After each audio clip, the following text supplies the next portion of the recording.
Welcome back to your Valley Sports Plug Roundtable. It is Wednesday, July 24th, 2024. I'm your host, Chris Patrick, with VSP Tallman. We got some guests with us tonight for this very special roundtable. We're going to be talking about College Football 25, the EA Sports game that just came out about a week ago.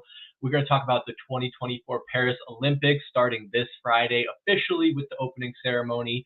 Apparently, Matt Ishbia, the Phoenix Suns owner, wants to bring hockey back to the Valley. If anyone could do it, it's him. And we got the MLB post-All-Star break leading up to the trade deadline. And you know, guys, how roundtables go. Whatever else comes up and whatever shenanigans we get into. But, Tallman, how you doing, man? Oh, I'm doing good, man. So the Olympics is one of the topics, and Mike found an excuse not to be here, but I didn't. What is this? I'm just kidding. I'm happy to be here, doing good.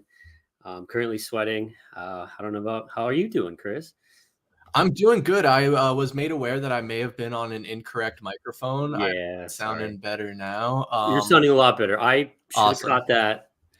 You know, guys, it was a little bit hasty of a launch to this stream. I had to do a bevy of chores before hopping on here. So apologize for being a bit late, but we're here now. Let's go ahead and introduce these guests that we have joining us this evening. First, number one Valley Sports Plug contributor and host of Valley of the Suplex, Niko. What up, boys? How we doing? Very excited to be on this roundtable. I am also sweating, man. It is hot right now. Dude, before we launched, I was like wiping sweat off the inside of my earphones. Like, oh, don't tell. I guess these are headphones. It's an Arizona thing, man. If you know, if you know, you know. But yeah, Niko, excited to have you here, man. First episode numero uno of Valley of the Suplex coming out tomorrow. We did pre-record that one. How do you feel about it? You think the people are gonna love it? I am excited, man. This is something that I wanted to do for a very long time, and VSP made that possible, and I think we're going to do a damn good job. I think the first episode, honestly, for a first podcast for 2 out of the 3 of us, first time hosting for myself, I think we did actually pretty damn good. I'm pretty proud of ourselves. Yeah, man, absolutely. I was talking to Michael Benjamin, who unfortunately will not be joining us this evening, but I told him that I thought it went really well. I'm really excited to get this out, and I keep mentioning Valley of the Suplex. What the hell is Valley of the Suplex, Niko? Valley of the Suplex is our newest addition to the Valley Sports Plug Network. It is our podcast where we talk all and everything wrestling. We're going to talk everything from your internet sleuths to your rumors to Liv Morgan, Dominic Mysterio, all sorts of, fun stuff. Man, we're going to get into it with old wrestling talk. We're going to get into it with this day in wrestling. We're going to throw little tidbits and facts at you guys that you may not know. But yeah, no, it is going to be basically all and everything wrestling, hands on deck, Valley Sports Plug style. Yes, sir, 100%. And we expect to be at an event later this year. Hopefully, little teaser. We want to bring you some behind the scenes action to that. Maybe we'll bring Tallman with us. Maybe we'll bring Tallman with us. Yeah, we're getting the media passes, Tallman. Let's go. I'm okay. You said like 2 names there. They went straight over my head. And the only thing I thought was, oh shit, they said old wrestling. I wonder if they talked about Hulk Hogan at the RNC last week. Welcome, brother. No, unfortunately, we had a lot to talk about. Brother. Unfortunately, didn't squeeze that one in there. But if we can't get one Tallman, maybe we can get the other. Our next guest joining us this evening, Mr. T Jr. What's going on, man? What is good? Dude, you don't want to go watch wrestling? Like, that'd be fun as shit. Just get hammered. It's fake, right? It doesn't matter. Those dudes are fucking bad. I love Ric Flair. Ric Flair is a psycho drunk, so I like that old school stuff where it was crazy. But no, 300 millis. We'll be good. Oh god, that guy's dude. Seeing videos of him now, it's like, just stop. Like, just die already, dude. What the fuck? It's like I'm getting Mandela effect with him. I feel like he already did die. Ric Flair? Yeah. Yo, man, he's been old since I was watching it 15 years ago. He died like 6 years ago from like drinking, and now he's fucking drinking. Wasn't he on Kill Tony? And then he got he did. That was a bad one. Yeah. He didn't understand the format. No, clearly. dude, it's like, I don't appreciate you guys. It's like, not the place. Like, you obviously did not do your research. That's too funny. But No, excited for Saturday, dude. UFC 304 back in England. We got Patty Pimblett fucking coming back, dude. Patty the Batty. Batty the Patty. The horse before the wagon. No, but yeah, I'm excited. College football, talk some shit. Olympics, our boys walking out with the flag. Overrated. It's not overrated, dude. It's super cool. Oh wait, who's walking out with the flag?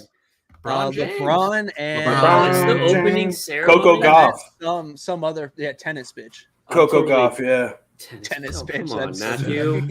so early in the stream. Dropping yeah, no, we'll get going. Sorry. Yeah, that's. No, we're good. Hey, I'm loving the high energy. What's up, Matt? Outstanding female athlete is what she is. She's Yeah, a national much better. Exactly. We love women at a great representation of Valley of the Sports Plug. Good recovery, Matt. Yeah, that's all it is. We're good. Hell yeah. Well, Tallman, pro wrestling might be fake. We all know this, but did you know that movies are also fake? Tom Cruise is not in the Air Force, Tallman. I'm sorry. I know you saw Top Gun. You thought he was fighting a war. No, he fought in Vietnam. I know. It's heartbreaking. Are you sure? Pretty sure. Well, you know what? This is a great opportunity. You can tune in tomorrow when Valley of the Suplex goes up, and you can learn a thing or two about some pro wrestling. But guys, let's not waste any time. Let's get into our first topic and subject matter, and that is the launch of College Football 25, EA Sports, newest installment of the franchise, the first since 2014, if I'm not mistaken.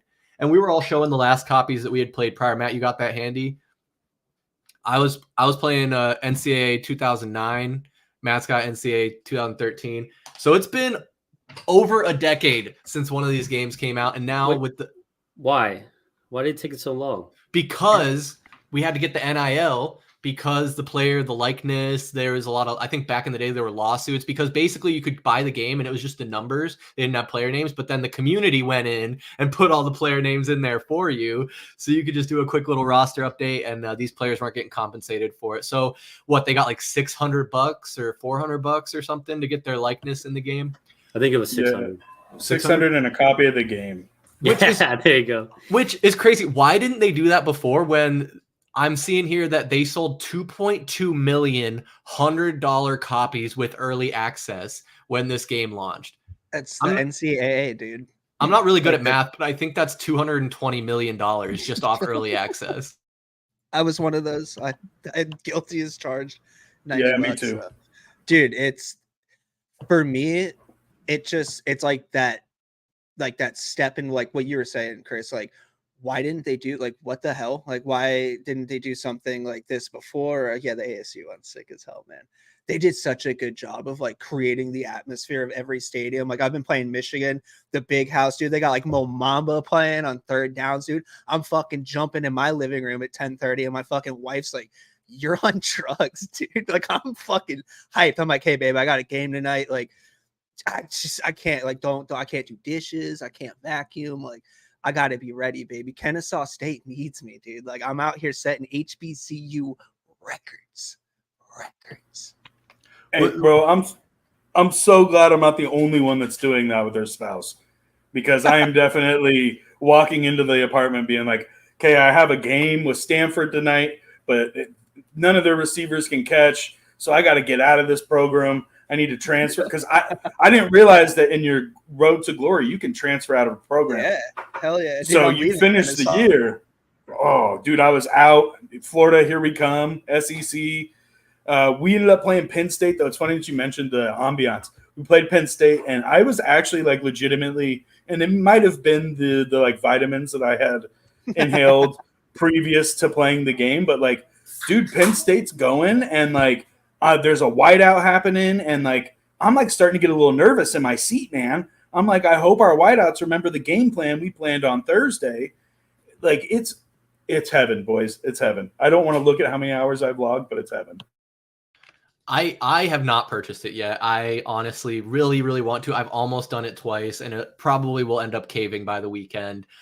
VSP Tallman, I know you haven't yet either, but really want to like lean on your guys' perspective from what you've been seeing playing it so far. I've loved the memes I've been seeing, especially on like TikTok and Twitter, where just like you guys are saying, like guys are like, well, just got home from my 9 to 5, time to work my 5 to 9. And this guy was like in full Texas Longhorns, like polo and khakis with the headset on and the play sheet. Like that is what I'm fucking talking about. Like, honestly, like even leading up to it in like the months before, it was like on TikTok, it was like, oh, if this video gets 20 or 2,000 likes, my wife has to buy me the copy of it or whatever.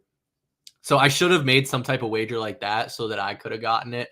Before I come back to you guys, VSP Tallman, do you have any intention of buying this game at any point? Ooh, I'll be honest, probably not. I don't know. I can't tell you the last time I played Madden or even purchased Madden. I think the last one I have, I think Chris, you bought the new Madden. I think I was like, hey, give me the old one that you have. So I don't think I've purchased a football game in like 3 years. So I don't know. I mean, if you guys talk about it enough, I'll probably have to buy it.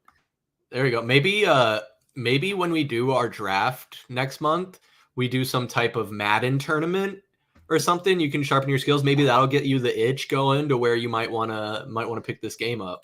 A Madden tournament for what's the prize? First pick in the draft. No, I will veto the fuck out of that. You're worried about your Madden skills? Hell yeah. I just told you I haven't played the game in like Dude, I grew 2.5 up with years. Cody. He wasn't good at Madden as a kid. No, that's fair. That's fair. I think the last time, no, that's not true. Like one of the first times I played Madden with Tallman was I think the 2010 Madden with Fitz and Palomalu on the cover, and spanked his ass up and down the field with the Steelers. But that shit. We went back and forth on that one. No, you're right. You're it right. Was Cardinals. It was like, you want to play Madden? Yeah. All right. What team you gonna pick? Oh, I don't know. I don't know who I'm gonna pick. I always pick the fucking Cardinals and the Steelers. It didn't matter. That's true. We definitely did plenty of vitamins before playing too, so we were having fun. Yeah. But yeah, guys, Niko, Matt over here. People are saying online that this game is as broken as it is fun. Would you agree with that assessment so far? Yes. Yeah, go ahead, Matt. But we're gonna agree on this, but yeah. It's not like game breaking glitchy, or it's not like Madden day one glitchy where it's like the stupidest fucking. It's like maybe your guy breaks 4 or 5 fucking tackles, and it's just like, what the fuck? Okay. But it's nothing to where it's completely debilitating for gameplay. Like it's not these wild glitches or anything like that. Like I don't think I've really come across any big ones. The biggest ones are like the cinematic plays where my guy's coming off the field and he's talking to like his tight end and they're fucking invisible. So like that was the only one. Me and my son were sitting there and my son looks at me and he's like, I don't fucking know, dude. It's like it's a new game. They'll fix it, but nothing crazy. I haven't seen any like none of the players doing dumb shit. Like the players react really good. Players block really well. Like I haven't come across any of those stupid things. The punt returns look a little funky. If you're on like lower setting, like difficulty, you can kind of do the loop-de thing. But aside from that, dude, nah, it's been fun. I was just gonna say real quick, Niko, I want you to have your piece, but real quick, Matt, I just want to jump in and say I wouldn't hold your breath that they're gonna fix this. This is an electronic arts game after all. Madden has had those same kind of issues for years where players are looking like they're having intercourse and like glitching into each other. And yeah, that was a nice way to say it. Niko, I'm sorry I cut you off. Funny, I've experienced some very interesting. No, you're good. You're good. I think my internet just glitched out completely. I've had some very interesting like glitches. I've had the invisible guy. I've also had, I don't know if this is gonna like, this is a game with no yard lines on it. With no like any kind of end zone insignia. That's the biggest like glitch I've run into is that I played an entire game where half my team was wearing white helmets and half my team was wearing Stanford helmets. And there was no like yardage markers. And it kind of honestly was so insane that I wasn't even mad at it. I was like, this adds a weird fold to the game. Try finding the first down marker when there's no like yardage signs. But shit, man, it is EA. EA is notorious, even down to FIFA, guys. We're like, I mean, you have people, there are literal like Reddit threads about EA blowing FIFA to pieces with its glitchiness. So I don't think we're going to get any fixes. But I do think that the game is so much fun that it outweighs any kind of glitch that you're going to experience. Okay. I mean, that's interesting. I hadn't heard about any of those, but I mean, obviously with as so many people playing it and across so many different platforms, I think it sounds like if you want to get the best experience, you got to play it on one of the newer systems. I am actually seeing here an article in the Daytona Beach News Journal that gamers saw an 8 GB update to College Football 25 on Tuesday morning. I haven't actually read this whole article, but this guy's saying they still can't hear War Chant on Series X. I guess that was a big thing with FSU. I saw another article that I didn't click on, which basically said that if you're not playing it on the top tier, whatever, that it's basically useless to try and play. It looks like you got incorrect logos for SEC, international, in college football, bunch of other schools, FCS teams winning too many upsets in Super Sim. It's an FCS school. You don't get to fucking be upset. All right, you're nothing. So is this trying to say that the FCS schools are too good? Dude, so the one thing that I noticed in my first run through with the game is I decided to do a dynasty with Memphis because they have some of the sickest fucking jerseys in that game. And I mean, dude, I played week 11 or something, and I played Texas, and Texas was 7-4 and somehow ranked like 13th. So like, I don't know what they're doing with the win losses in like dynasty mode, but like, I think they're factoring in these conference changes and the conference like combining, thinking there's going to be more losses. I don't think there's any way in hell Alabama is going to be 8-5 in the year this year. That's a good point. I think it'll be interesting. I mean, maybe I stand corrected that they will do some updates and patches. Maybe that'll be part of it, of some balancing of the skills. And I also wonder what they're going to adjust as the season goes on, because we see often with sports games where they do, I mean, these days where they do like the live rosters, if you will, where they kind of adjust as the season goes on to how good the players actually are on the field. I mean, you got U of A ranked 16, it looks like, based off this sim. Shout out Michael Benjamin. He sent me this video for us to play while we kind of sit here and chat. It looks like someone literally just set the two teams up they're not playing, and it's like basically a sim watching what they do. I really like it, but like what I'm seeing here so far, the presentation. Look at those stats. Jesus Christ. If that's real life, I'm never going to fucking watch ASU, dude. Oh my God. I don't care if U of A is number 1 in the country. Negatives. Oh God. Yeah, Kenny Dillingham's got his work cut out for him, man. I mean, Herm Edwards really did a number on this program. I'm curious to see what happens. I know I plan on having Ben Miller and maybe his brother on here. Those are kind of our two guys that are experts on college football and ASU more specifically, both alumni of that school, really tapped into what's going on. And it sounds like from what I've had in conversations with them, just a quick high level, is that Kenny Dillingham is really focusing on in-state recruiting and not letting those talents seep out into California. That was interesting. California and Texas and Utah. God, dude, that was a Harvey and a Mike from Suits.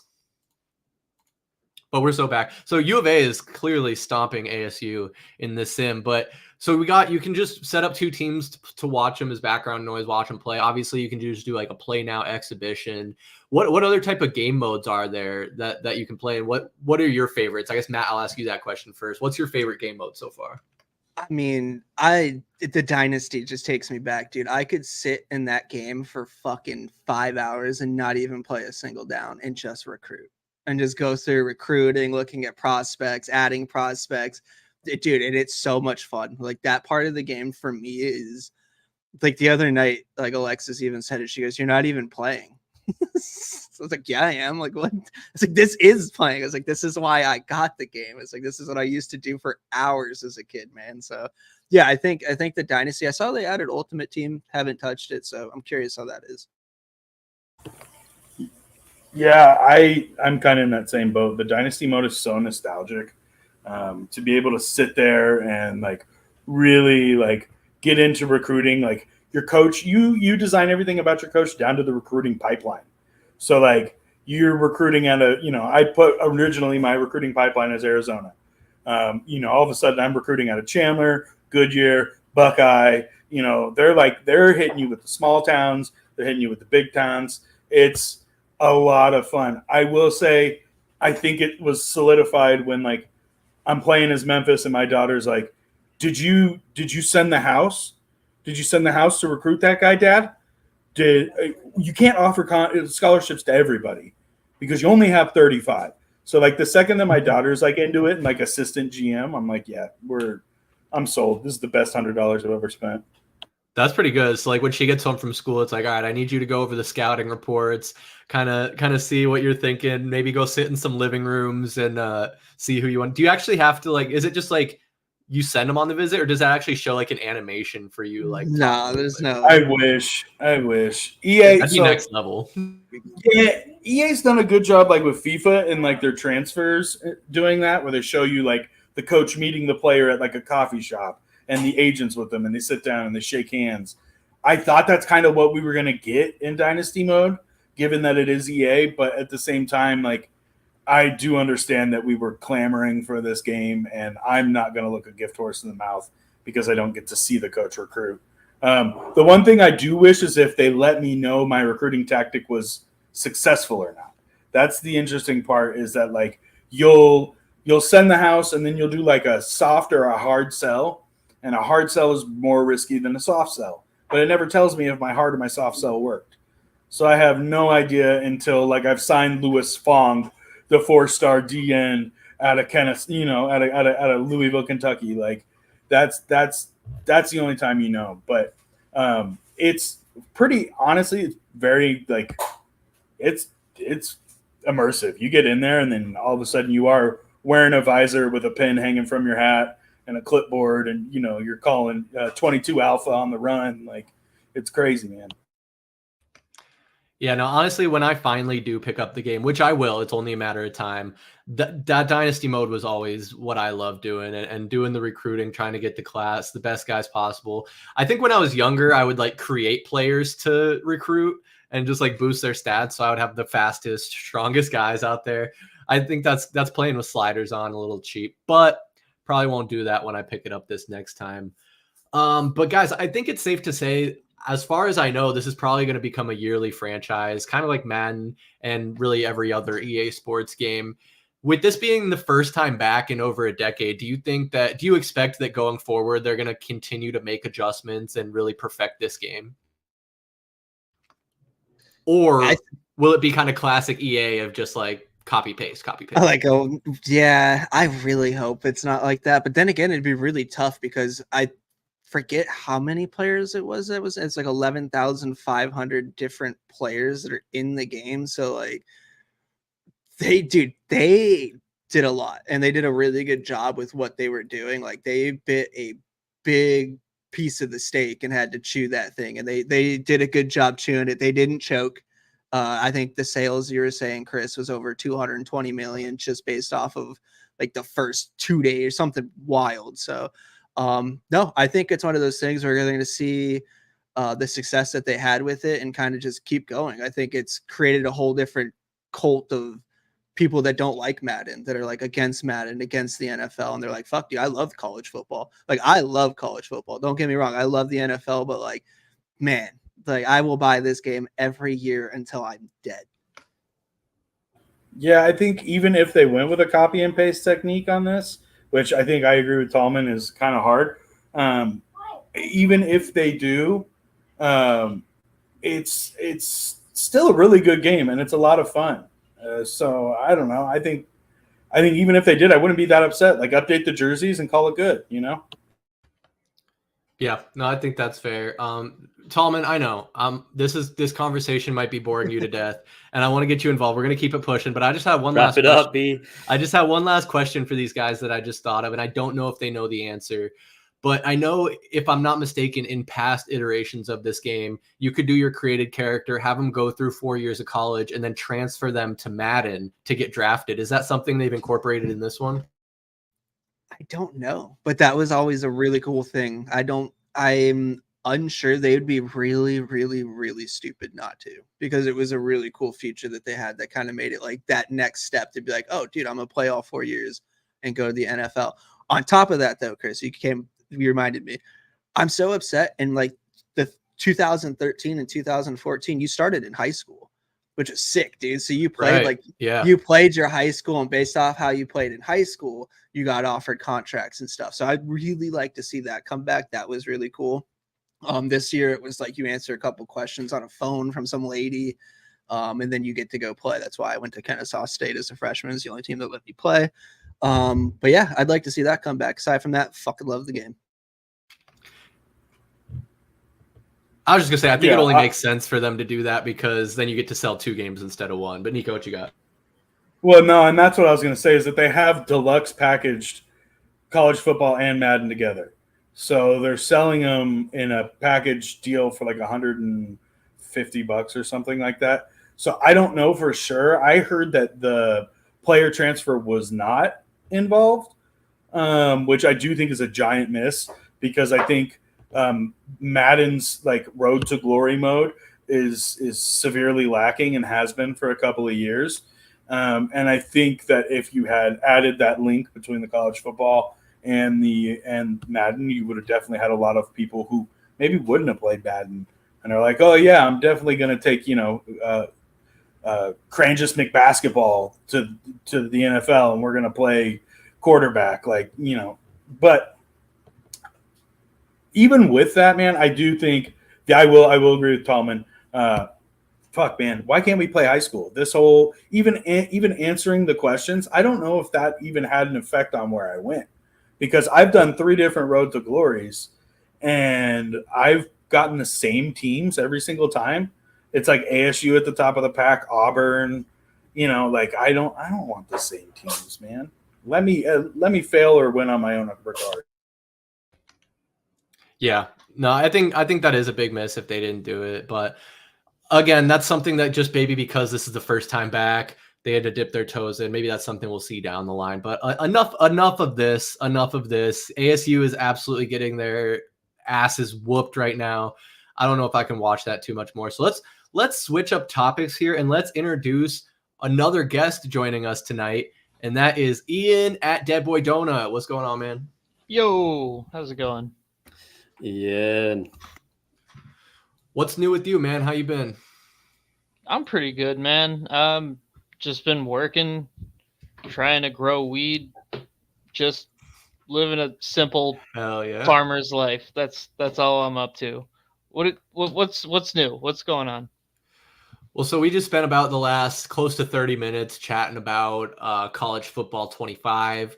I know football's not really your sport of choice, so I think you're coming in at a perfect time. VSP Tallman is absolutely against it. He's been just sitting there seething, getting ready to talk about anything other than college football. No, I'd rather talk about video games than the next topic.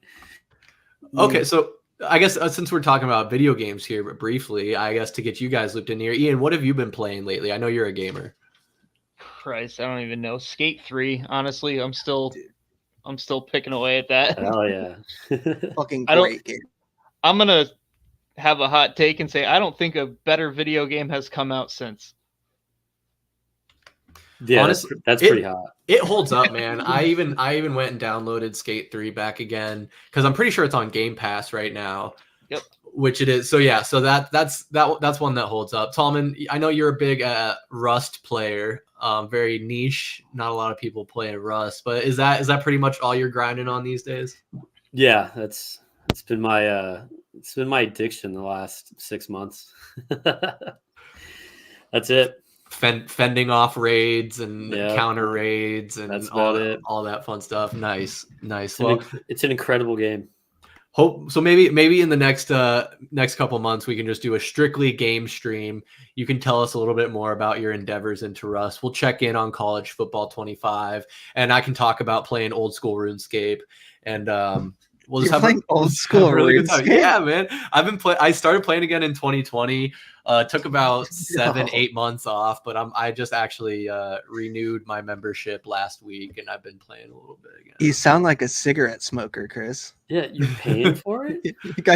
I started in 20. I stopped for 8 months, and then I just went out one night and fuck, dude. Like I just had to buy a pack the next morning. So that's what That's something in the RuneScape community, which is divided. I'm not going to get into it, but it's divided between old school and RS3. And it's a saying that you never truly quit the game. You might take a break for a couple years, but you always come back to it. It's a game that me, my brother, and my sister have been playing since like 2008, like way back in the day. So I think it's a heavy dose of nostalgia for me to play the old school version. I still play World of Warcraft, so I can't say shit. There you go. Oh, but like I said, I've been playing that shit since like 2007. You guys are a bunch of nerds. Well, I play at a private server. I don't pay for that shit. Like I play private. So. There you go. That's the way to do it. Well, now that I have a computer that can run it, maybe we can do something. We'll make your brother play with us too, and see if he's into the RPGs. That game. We should play. I like Rust, dude. Rust is a fucking fun game. You just have to have people. I hate doing solo because I talk too much shit, and then people come and fuck me up every time. Like, I love talking. That happens a lot. It's so much magic. That game is so much fun to talk shit in because it's always like European Australians or some shit. Or it's some 12-year-old kid. Yeah, screaming. You're like, or a 12-year-old Australian. That dude. Yeah, all the above. Oh no. No. But guys, we are going to see some Australians at the Olympics, and the opening ceremony is this Friday. The USA will have Coco Gauff and LeBron James as the Team USA flag bearers. Coco Goffs. Tennis player Coco Gauff. Tallman, how excited are you for the Olympics? Sorry, he got me with the Cocoa Puff thing. Olympics, when does it start? You said Friday? I think it already started today, huh? Some of it? I don't know. So if you tuned in to our one stream where we did an Olympic, was it a draft type deal, or I don't even remember. What was it? It was like kind of like we did our rating our top 5 Olympic sports. Yeah. Okay. All right. Yeah. A fucking draft. What am I saying? It's not my favorite thing in the world. I think it's a little overrated. See, Ian, that's my hot take right there. The Olympics is overrated? Yeah, I think so. Just a tiny bit. It happens twice every decade, and it's overrated. Okay, I'm sorry. Don't like anything every 2 years. No, I like lots of things, dude, man. You don't like any fucking thing. How do you have a podcast? I like coffee. Coffee's really good. I was drinking coffee. I like Coors Light. Coors Light's not bad. There's certain things I do like. Okay, the Olympics, I don't know. But the one thing so the one thing I am looking forward to is whether the USA men's basketball team is going to choke or not. So that's the one thing that's got me intrigued. Other than that, like outside of the basketball team, I couldn't even name any of the top American athletes,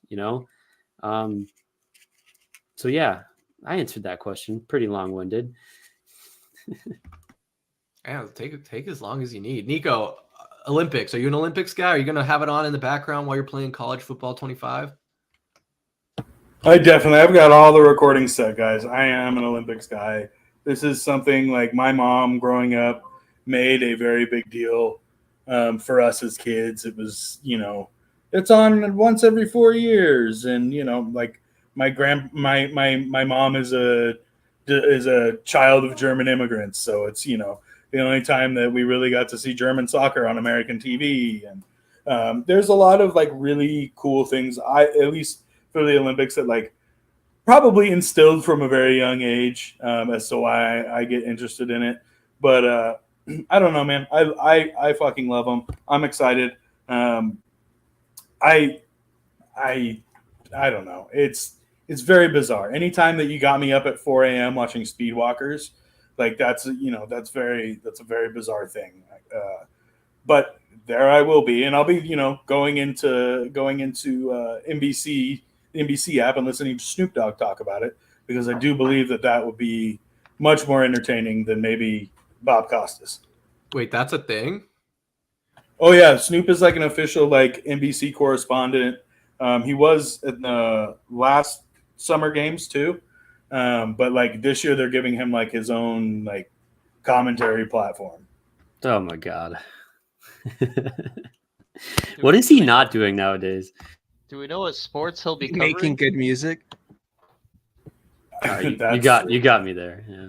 Ian, I don't know what sports he's going to be covering. All I know last year is that there was a clip of him talking about the equestrian dance and how it looked like crip walking. I remember that vaguely. Yeah.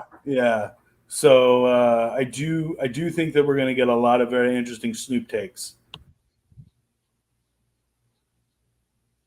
Man, they'll let anybody be a torchbearer these days. 52-year-old Snoop Dogg is a torchbearer. So he's doing commentary and bearing torches. It's an opportunity he never imagined. How could he never imagine this when he literally does everything? And once you cook with Martha Stewart, I don't think anything should be a surprise anymore. For what it's worth, I didn't imagine it either. Yeah, I mean, that's fair. This dude's got a Heisman Trophy candidate list of like one of the greatest people on earth because of the things he's done, man. Wasn't he accused of murder? Yeah. He's an actual gangster. That was early too.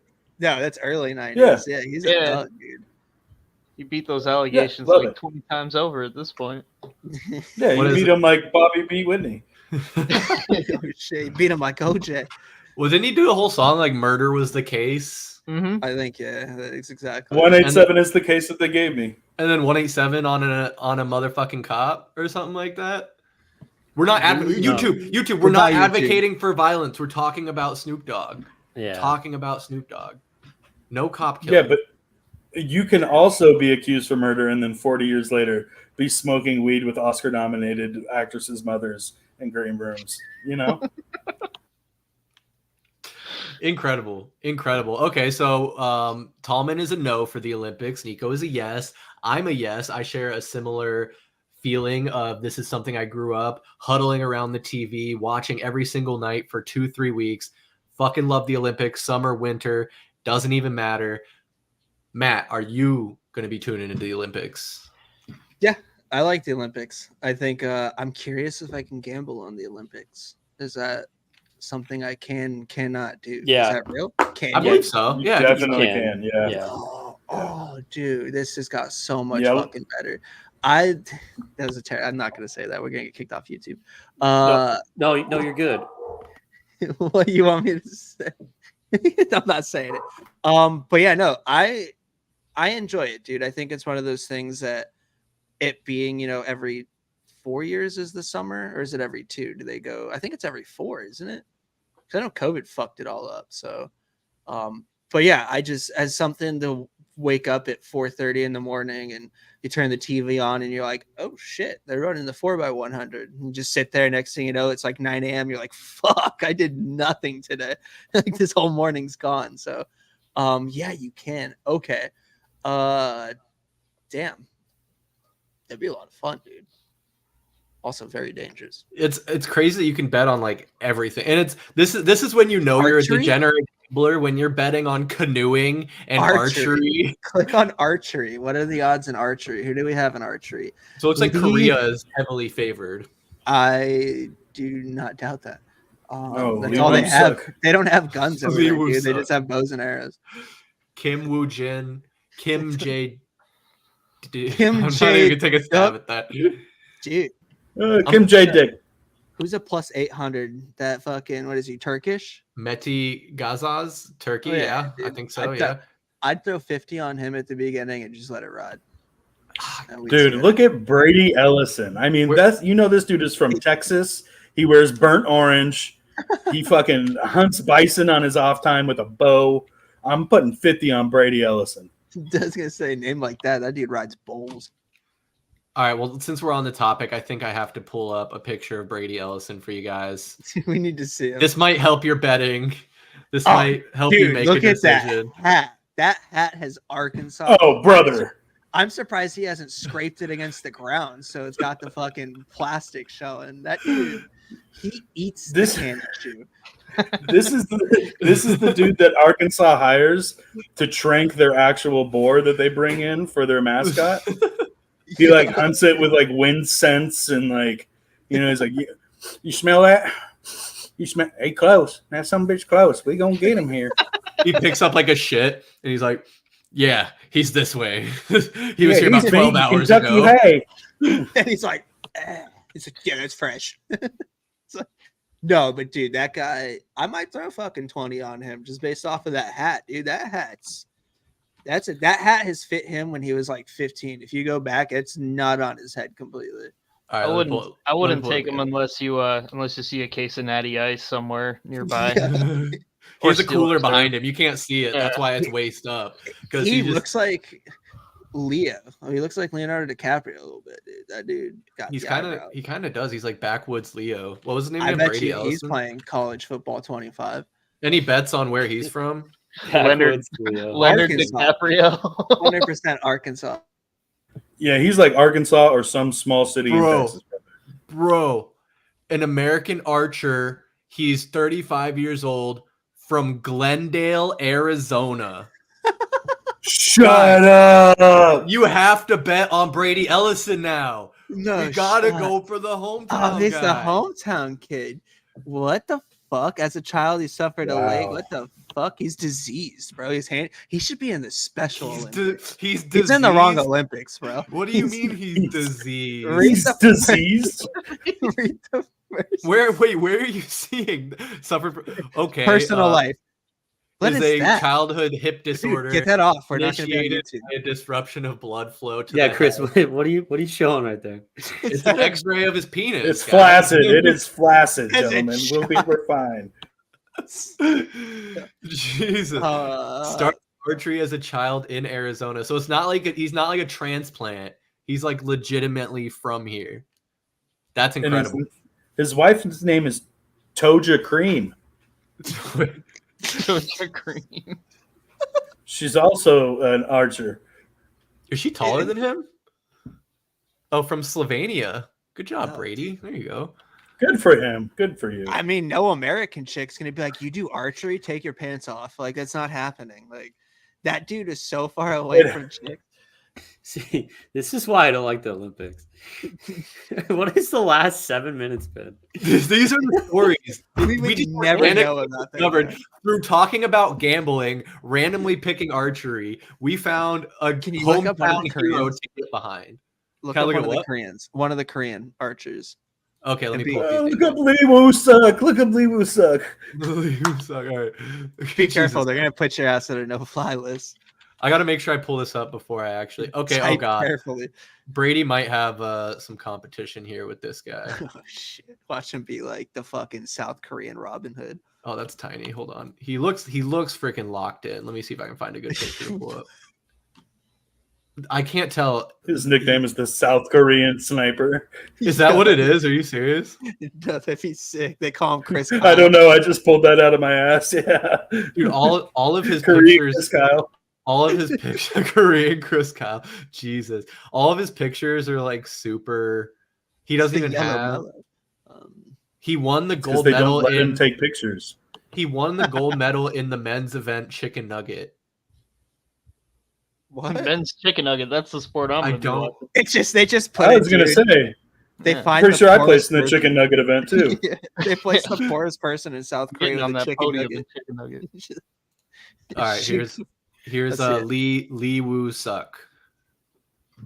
He's Shohei Ohtani's nephew. Oh shit, dude, that's a Korean prince. Oh yeah, he is. He's locked in for sure. Gorgeous. That's what I'm saying.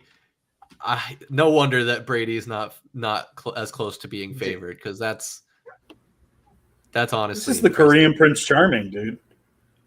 Like where's? So I don't see. This is what Shrek turns to. Do they not have skateboarding in the Olympics this year? Not this year. I think it's next. Is it this year? Yeah, or no, next year? We literally ranked it. It was in like Was it two this of our year? top threes. Oh, Yeah, because what's his name is gonna be part of the ceremony. The guy that's not very noticeably not Nigel Houston. Oh yeah, it is, but you can't bet on it for some reason. Ian. Well, God damn it. But I brought that up because I found this article. Speaking of hometown heroes, Tallman, maybe you can talk about Mesa Olympic skateboarder Jagger Eaton. He's That's holding him. a 2K scholarship contest with Mathnasium. So Mesa skateboarding legend Jagger Eaton. That was fucking newsworthy. His 2K scholarship with Mathnasium. Where's your 2K? Up your ass, bitch. What? I don't. I mean, I've heard the name before. I have no insight on this. No, I honestly have no clue. I have no clue. Look them up. How old is that article? Good question. That article's from today. But here is yeah, so Jagger Eaton, guys. I mean, I guess you can't bet on skateboarding. I guess the odds makers weren't very comfortable, at least on BetMGM. They weren't super comfortable putting out odds for that. But man, I did not expect to go 20 minutes on betting on the Olympics. But what else was? Oh yeah, men's basketball. They're playing. Devin Booker, Kevin Durant. This is a Valley Sports podcast. We can talk about the hometown guys. Looks like Kevin Durant might not even play, from what I'm understanding. He's been like injured or something. Sounds like Steve Kerr was saying, if I can find an article real quick, that he's like kind of like day to day. Apparently he looked good at practice. I can never put too much stock in any updates we get like that. He's a calf injury, so he's already injured. As long as he can get his injuries out of the way in the summer and while he's playing for the Olympic team and he's ready to go in October when the NBA season kicks off, that's just dandy. But Devin Booker's been kind of a stud. Sounds like he's been a role player, but what I really wanted to highlight is the couple of close matches they've had against South Sudan and Germany in their last two exhibitions. Now, they did win them. They've won all of their exhibitions so far. Niko, are you concerned by these losses or these close games? So not losses. Let me be honest, close games. I don't. I've been asking myself this question all week, to be honest with you. I don't know how much of this is. Team USA took such a drastic swing, right? We were the unbeatable, the absolute, the most dominant basketball force in the world. And then all of a sudden the world started slowly catching up with us. I think it does concern me a little bit.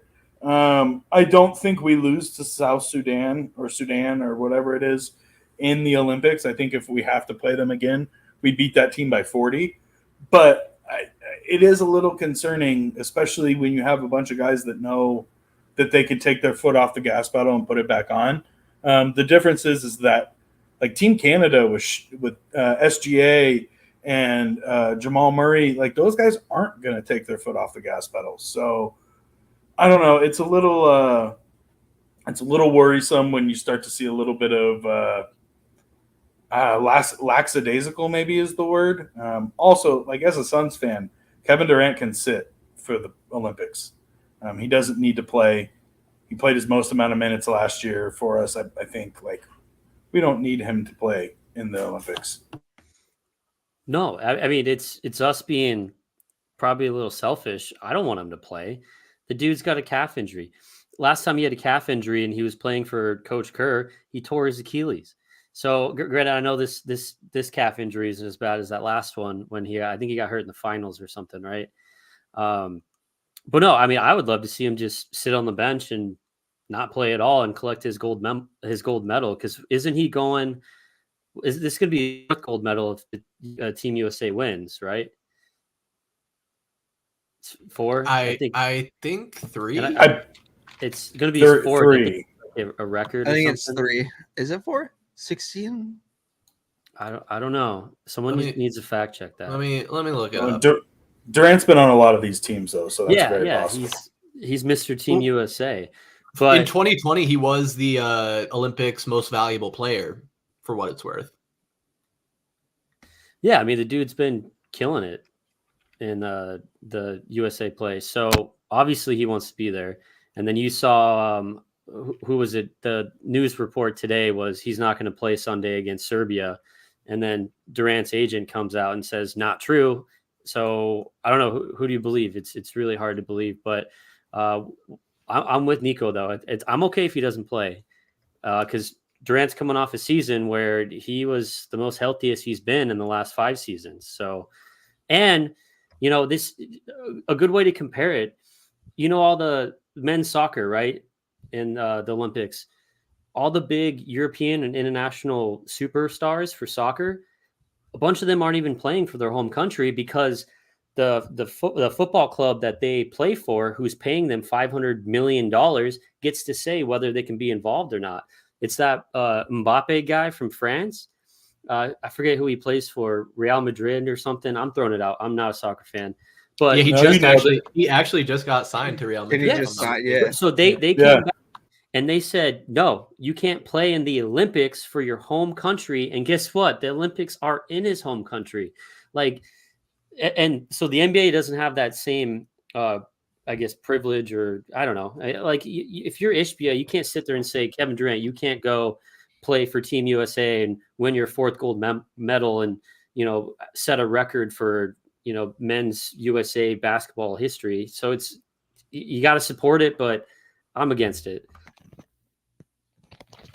Yeah, I was just trying to look up Mbappe's contract there. Looks like I might be having some slight internet issues, so if I get choppy, you guys are gonna have to steer the ship here. But I thought that soccer money was crazy, but I guess he's only I say only, like it's not a lot, but $16.2 million per year on his new 5-year deal. I said $500 million. Yeah, I don't know. This is an article from June 3rd, so I don't know how up to date and accurate. $160 million signing bonus too. I was going to say the question. Okay.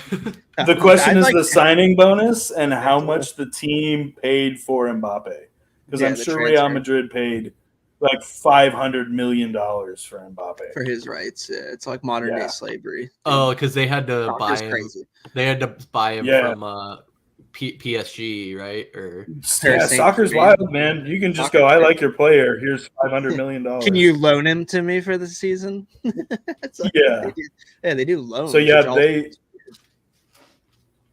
But no, that is an interesting point. Soccer's especially with soccer. Yeah, and I get it. We see it with hockey in the Winter Olympics, where I think it was in 2022, the NHL actually did let their players compete in the Olympics, so we got some good action. Soccer not the same. So you usually get like the under 21, the younger teams and squads playing. I think if I had seen correctly, Team USA just got spanked by France 3-0 or something like that. But I'm not gonna pretend like USA is known for having great soccer teams. It's always fun when we are able to compete in the Olympics or World Cup, but for soccer, those are few and far between. Just bringing this back to basketball one more time before we move topics here. Another Suns player is Devin Booker. Apparently, he drains a circus shot in Team USA's exhibition win over Germany. Great hands, great position defensively, and runs the floor as well. How about that? Got that left hand knocked down. Ooh, damn. At both ends. That scares me though. Like, to add on to you guys, look, this doesn't even matter. Like, don't you fucking get hurt doing that shit, dude. I swear to God, if your dumbass came down weird and twisted your knee on that little yeah. What are we like you guys were saying, Ishbia, it's hard because it's basketball. It always goes back to the 92 team. It's like, well, are they as good as them? Or is they like, that's what started all of this. Like, it's been expected that like the top of the NBA dudes go and play because that's the only time that they can represent the country on a world setting. Like soccer, the Olympics doesn't matter because you have what Copa America just happened. You have the World Cup, which is like their giant thing. So like them missing the Olympics, it's almost like it is a big deal. But for me, you have so many other tournaments and bigger events than the Olympics in soccer that it definitely goes to the side. But it's a sick play. That's a filthy play. Scares the hell out of me though. Yeah. Tallman, what you got? It sounded like you got something to say. No. So I was going to go off what you said, Chris. But first, I was did we confirm Kevin Durant, if they win gold medal this year, he will have 4 gold medals and he'll be the first men's basketball player to ever win 4 gold medals for the U.S. team. So Yes, you think he's going to sit out when he could potentially make history? He's not going to sit out, unfortunately. But does he have to even play to get the medal? He's on the team. No, he could sit on the bench, and it's like, and I think this is the best team we've ever had, and that's why it's so crazy that we're playing South Sudan. Granted, it is an exhibition game. Does not matter. These guys probably aren't playing 100%, but there's 15 seconds left in the game, and we need a point to win the game, or 2 points to win the game. And, thank God we have LeBron James, or we would have lost to South Sudan. Holy hell. Anyway, sorry. That was unintentional. I'm sorry about that. You got real big right there, man. I was trying to do something. Real big. I'm trying to do something. Ian, what is your level as a former fan of a team that Kevin Durant has played for? What is your level of concern for these guys playing in the Olympics when it comes to the season coming up in just a couple months and player health overall? I wouldn't be worried too much with Kevin Durant, especially because that dude always finds a way to bounce back and be healthy at the right times. He definitely, the first year he was in Brooklyn was an Olympics year, and he made it back. And there was, is he 100% conversations throughout, the tiny playoff run that the Nets had going into the Olympics too. So Nets fans were freaking out saying, he's going to get hurt in the Olympics. It's like literally the exact same conversation. It's funny how many conversations Suns fans have that are conversations that I had 3 years ago. That's definitely one of them. But, I think it's, no matter what he's going to do, like I only think he's going to come back and play in the Olympics if he knows he's 100%, because he knows that, his window's only getting smaller for a championship in Phoenix. So he's not going to, value the Olympics over that. If he does come back, I know it's going to be hard to do, but I do think you can breathe a sigh of relief knowing that he is going to do the right thing with his body. If he came back from an Achilles injury, he can come back from a sore calf. Give or take the Olympics in general. Yeah, and it's for what it's worth, if I'm not mistaken about the format, the Olympic Games are just slightly shorter. I think it's 10-minute quarters as opposed to the 12-minute quarters they're used to in the NBA. And it's just a quick couple weeks that they'll be partaking in this tournament. So I think, we get through to the middle of August. Kevin Durant's still going to have over a month or maybe 2 months to get over any residual soreness or injuries that he has and be ready for the season, as long as he doesn't have some type of catastrophic injury. But Matt, you bring up a really good point with Devin Booker, with the way he likes to play, and especially not being shy of the contact. Devin Booker has been known to get those lower body injuries where he's banging up his knees and his ankles and all that. So it is a concern indeed. I just remembered one other somewhat Olympic-related topic I just wanted to bring up to see if you guys had heard about this story or had any opinions on it. Aside from basketball, they're doing a number of events in the river there in Paris. I think it's called the Seine River. And they spent $1.5 billion to clean up the river for the Olympics. I think it was the mayor of Paris or one of the leaders of the country actually took a dip in the river last week to show that it's clean, because they've had like sewage backup. I was seeing pictures from like back in the day when it's like clear water, people were enjoying it, swimming on it. And then they fast forward to today and it's brown. It's gross. There's E. coli in the water. Absolutely disgusting. Niko, if you're one of these athletes competing in these swimming competitions, how hesitant are you to hop into the scene and go for gold? I mean, you kind of hope that the Olympics has it figured out and that Paris has it figured out. And, I mean, at what point, if I have worked my entire life to be an Olympian, am I going to be standing on the banks of a river that might have a little bit of poop in it? And am I going to go, I've come this far, fuck this, I'm not swimming in poop? The guys that are doing these contests are like triathletes. They shit themselves when they're running anyways. I don't think they really care if there's poop in the water. I will say shout out the mayor for jumping in and swimming and showing everybody what it's about. I actually just saw a video on this earlier today. It's funny that you brought it up. The water now looks much clearer, but the videos of before with the trash building up on the side, there was like the person who was talking about the river was talking about bodies and feces, and that like the average person, if they opened their mouth, would consume like a grotesque amount of feces in the water. It was a gnarly river, but I think if you're sleeping on those anti-sex beds and you've flown all the way to Paris, you don't give a shit about poop in the water at this point. I mean, yeah, that's a good point. I mean, I didn't think about that. I mean, it's just one event you're gonna have to do. We've all been to Big Surf. We've been in the wave pool with a poop, I'm sure. Stop it. If it wouldn't, Little Snickers bar never hurt nobody. Are you gonna hop in that water? I mean, it did. Niko's right. It did look a lot better, but if it's your once in a lifetime opportunity to go for gold, are you gonna pass on that opportunity because you might get shit in your mouth? For me, it's the age of it. Like, Paris is so old. How old is this shit in the river? That's all I can think about. From World War II in that river. Yeah, how old are the bodies floating in the river? Dude, it's like medieval shit. That's entirely possible. Like we talk about 500-year-old turds floating in this river. They're aged like wine. You might get a little drunk off it. That is a possibility. You get a lot more than drunk, I assure you that. Listeria.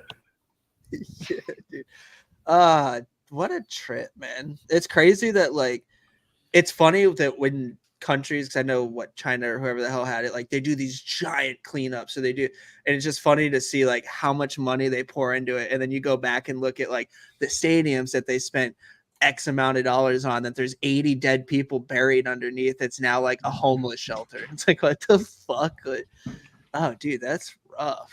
If it's good enough for the Ducks, it's good enough for Olympians. That's all I'm saying. Dude, those Ducks are in a buffet right now. Dude, those ducks have ducklings with 4 legs and 4 eyes. Drunk as a duck in the scene.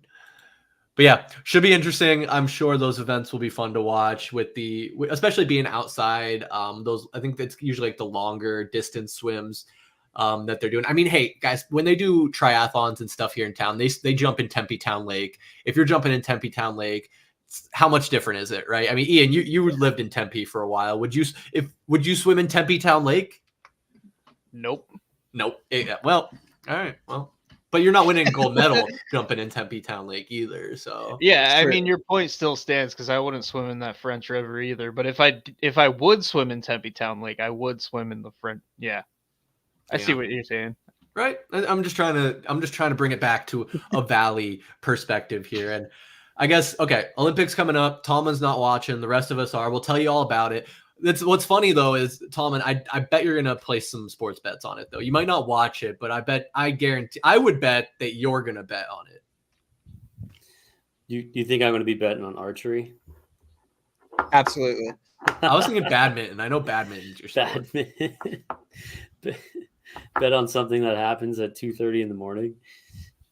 Yeah, hell yeah, dude. You'll be up at like stay up all night. Damn it, getting all mad at fucking badminton. Come on, Brady. Jesus. Come on. I bet on Russian ping pong when like it first got legalized. 100%. I can show you that ticket. I won like 2 out of 3 bets betting on the most Russian name. Well, that's like pandemic stuff when there's nothing. It was. On. Yeah, it was. It was like Korean baseball. I've bet on Korean baseball before. Yeah, I won a little bit. No, the only bet that's intriguing to me is betting the spread against Team USA. So when they're favored minus 32, I'm betting the other team plus 32. I'm serious. Smashing the under. Imagine if you did an alternative spread for South Sudan and you did like plus 5 or plus 6. Granted, that wouldn't even be an option on any sports book, but this is crazy, man. But yeah, you know how I be. You're muted, Chris. That's probably for the best. Come on, man. I know. Well, anyway. You better drop out now. What I was gonna say is maybe we can get a VSP Tallman ticket, Olympic ticket. You're asking for a lot. We That's are. A lot. I didn't do this at the beginning, and now that we're an hour in, all of the people that do typically listen to our podcast and streams probably know what's good. But here at Valley Sports Plug, we do a once a month recording of the Heat Check podcast, which we will be recording for July coming up this Saturday. So expect that to come out early next week. Going to slip it in right before the end of the month. We do live streams like this typically once a week, whether it's a roundtable like this. We've done trivia streams. We do the Heat Check live where it's Mike, Tallman, and I just chatting sports. And we do special streams in between, like previews of the upcoming season. I'm sure we'll get an NFL season preview coming up in the next month or so. So stay tuned. Make sure you're liking them, subscribing so you can stay up to date. Also catch the recaps of the Valley Sports teams. We just got the Diamondbacks recap up for the last 2 weeks. We do them every 2 weeks. Diamondbacks recap is up now. When the Suns are back in season, we'll do it every 2 weeks. And every single week, we recap the Arizona Cardinals as they make their way through their season. But fellas, I think I got at least one solid topic left on the docket. We've gone long on a couple of these ones, but this was some news I think that was breaking today. Ian brought it to my attention. It is Matt Ishbia, the owner of the Phoenix Suns and Mercury, possibly interested in bringing an NHL team back to Phoenix. Guys, if anyone could do it, it would be Matt Ishbia. That's Matt with one T. He's low T, but that's okay. We got Matt, and he's going to bring hockey back to the Valley. Good or bad, Niko? Good or bad? Honestly, anybody but Alex Morello or whatever the fuck his name is. Matt Ishbia has shown to be at least an owner that wants to win. And he's shown that he's not afraid to put whatever money down in order to make his dreams come true. I'll take that. I have a lot more faith in the Ishbia group and the Ishbia campaign to get an NHL team to Phoenix and in a new arena, because I feel like he's a much better businessman than Mr. Morello, who, let's not forget, guys, this man owns the rights to the Arizona Coyotes for 5 years. So this team, if it happens before 5 years, may not be called the Arizona Coyotes. We may have a whole new hockey team underneath our wings here in the Valley, which I don't know. That excites me. I kind of like new. Oh, okay. That's Tallman. Correct me if I'm wrong. That's a hot take. Not bringing back the Arizona Coyotes brand. Well, I mean, it's such a damaged brand. I mean, come on. There's been nothing but sorrow associated with it. So, and if I'm not somebody, so if I'm brand new coming in, and I'm super stoked, I'm about to get a hockey team. I got an expansion rights from the NHL now. I don't want to pick up someone else's dirty trash. I'd want to start fresh, So, and I think that's exactly what hockey needs in Phoenix is a fresh start. So I'm not opposed to it. Obviously, how iconic it is for us growing up, the Kachina uniform type deal. That would be hard to see it go, but at the same time, I'm okay with a fresh start. Do I think Ishbia is going to be the one that ultimately owns the team? No, because he looked at possibly in a new arena. So, Ishbia is not doing this unless he can get the Suns a new arena. Their lease at Footprint Center isn't up until 2037. So Ishbia is not doing anything at all coming out of his own pocket for a long time if it has to do anything with hockey. But for him to be like a Jerry Colangelo type, hey, I'm going to bring all the 4 major sports here to Phoenix. I'm going to build up the city, be the spokesperson for Phoenix, maybe try to help with the connections that he has, being the business person that he is, which how the Coyotes owner didn't possess any of those traits or skills. So it seems like he's going to help out, or he wants to see it come back. But I can't imagine it's going to be Ishbia owning the hockey team in Phoenix.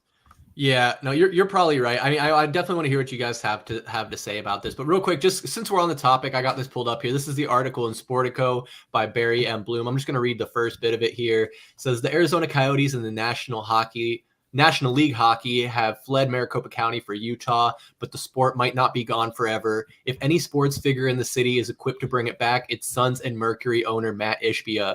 He has the wherewithal, the arena, and more importantly, the will. Ishbia told Sportico he was up for the challenge last week as the WNBA All-Star Game came to Footprint Center and $100 million women's practice facility funded by Ishbia opened behind the arena.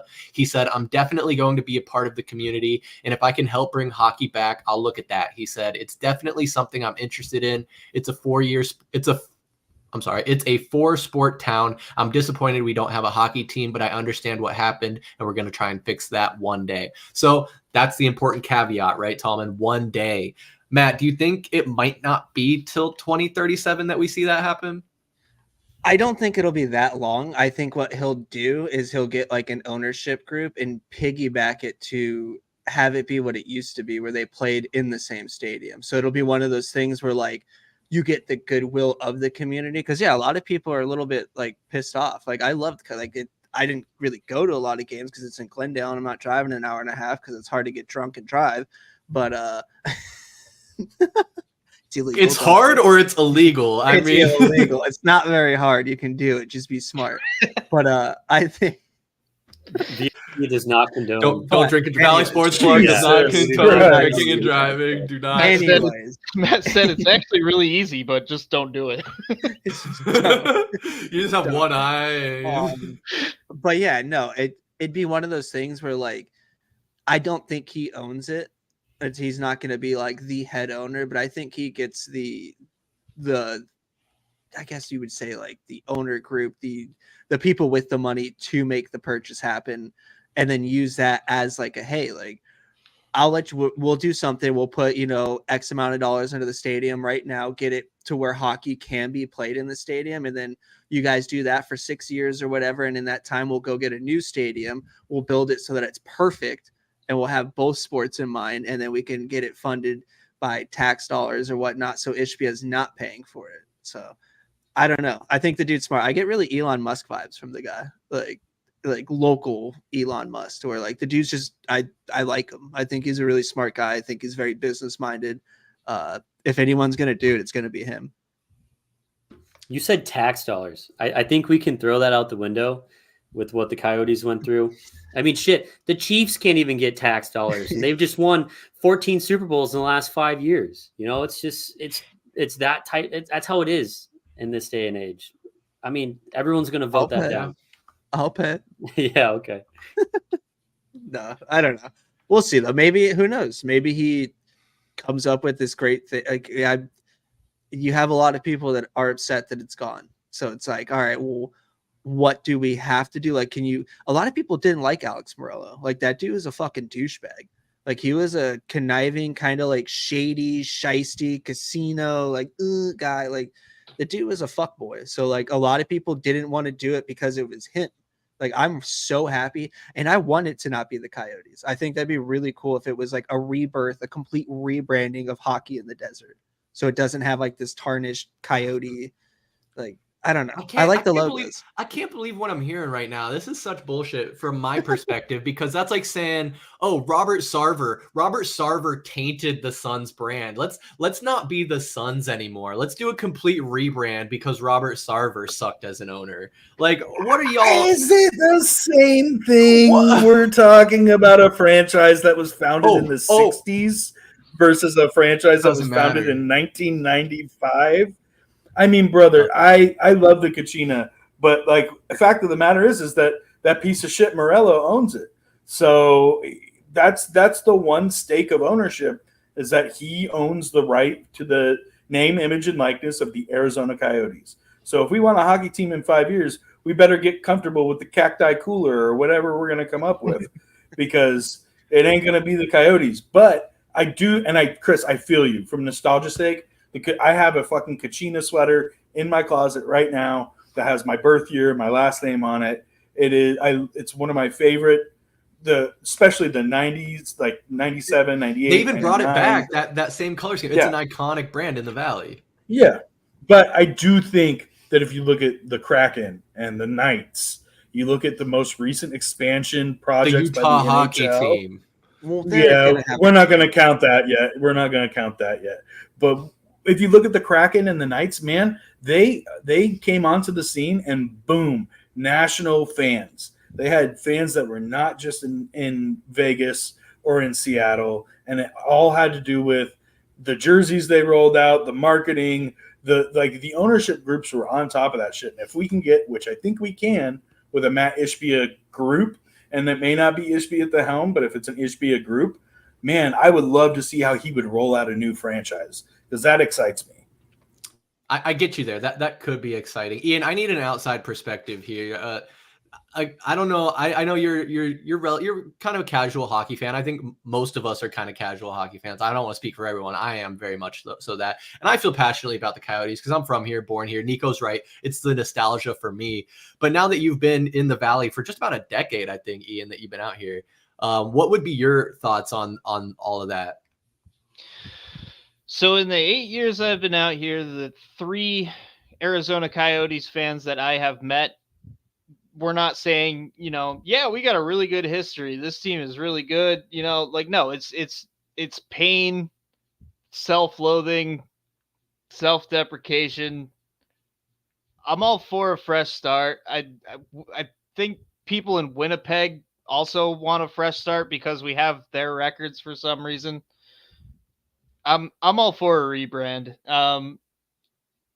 I think you can work in the color scheme for the Kachina jerseys in a different way. Like that's not going away. That's not something that goes to Utah. I think I don't really know what life is like in Utah, so I don't know if they do like the Kachina, Native American Kokopelli shit.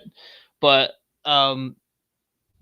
yeah, I mean you can still do that stuff with a new brand. So I think it's doable, and I'm all for a rebrand for sure.